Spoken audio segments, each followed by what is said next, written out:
Okay, this is a supplementary sample problem from section 14.8. I did want to work an example that featured two constraints, but I didn't like any of the homework examples. As a matter of fact, the problem that you're assigned does not come from the homework samples either, okay? Okay, and our goal here is to maximize this function f, but now it's subject to two constraints. We want to constrain it according to g and to h. And what that means is that the constraint equation includes two conditions rather than one. And let me show you what that looks like. So what we're really going to calculate is the gradient of f, and we're going to set that equal to, now we're going to need two Lagrange multipliers.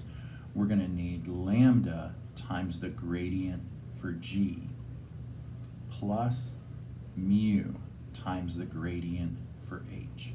And that's how you handle multi-constraint problems.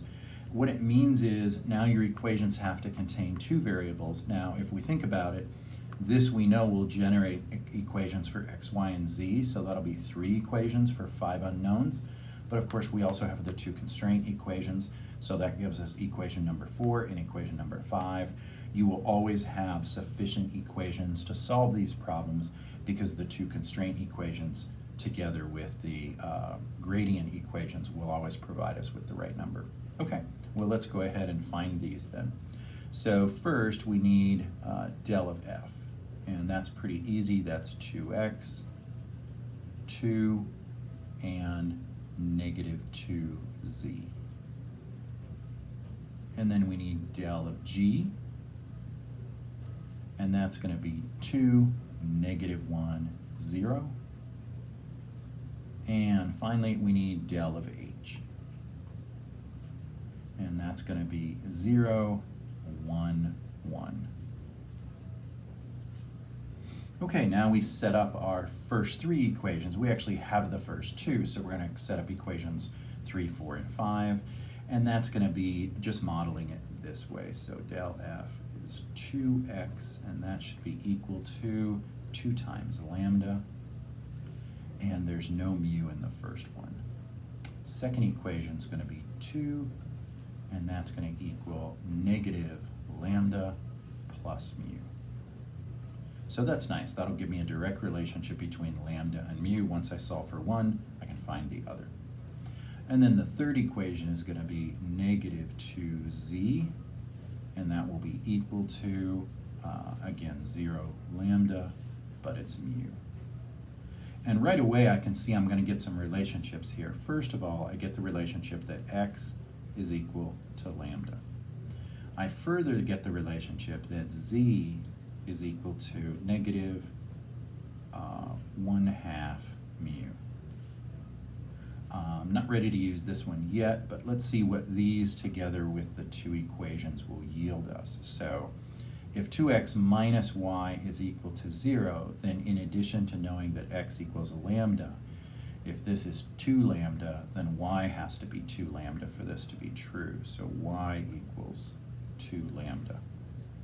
And then we can go further. If z is equal to negative 1/2 mu, then z is negative 1/2 mu. That means y has to be 1/2 mu for these to add to 0. So y also equals 1/2 mu.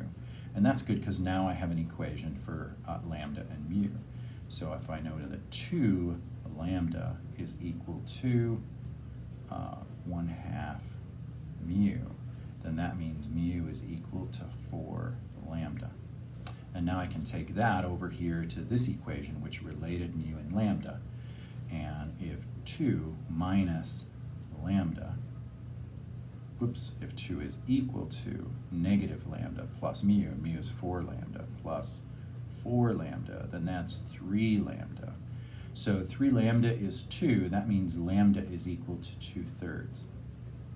And I can come back and find mu, mu is 8/3. And now I can start finding x, y, and z. X is equal to lambda, so x is 2/3. Z is equal to negative 1/2 mu, and mu is 8/3, so it's negative 4/3. And And then finally, y is 2 lambda, and that makes it 4/3. This is the only critical point. That is, the system of 5 equations and 5 unknowns only yielded this solution. So while the problem asks for a maximum, there's only one possible critical point. So de facto, this is the maximum. This is also the minimum. This is the only critical point that there is. So let's go ahead and figure out what that value is. So we can take our original f and plug in the point where it's maximized. So 2/3, oops, let's actually plug in the point. So f of 2/3, 4/3, and negative 4/3. And in the original function, this is going to be 2/3 squared plus 2 times 4/3 minus a negative 4/3 squared. And let's see what that is. So that's going to be 4/9 plus, this will be 8/3, and then minus, and this will be 16/9. So if we change this to ninths, that's going to be 24/9 is the same as 8/3. So it's 4 and 24 is 28, minus 16 is 12/9, or 4/3. So 4/3 is the maximum value of the function, and it occurs at 2/3, 4/3, negative 4/3. You can see that working problems with 2 constraints is only more complex because we have a larger system and we have more variables, but the techniques don't change at all. We're still looking for critical points. Once we find those critical points, we'll test them in the original function to see whether they produce maximums or minimums.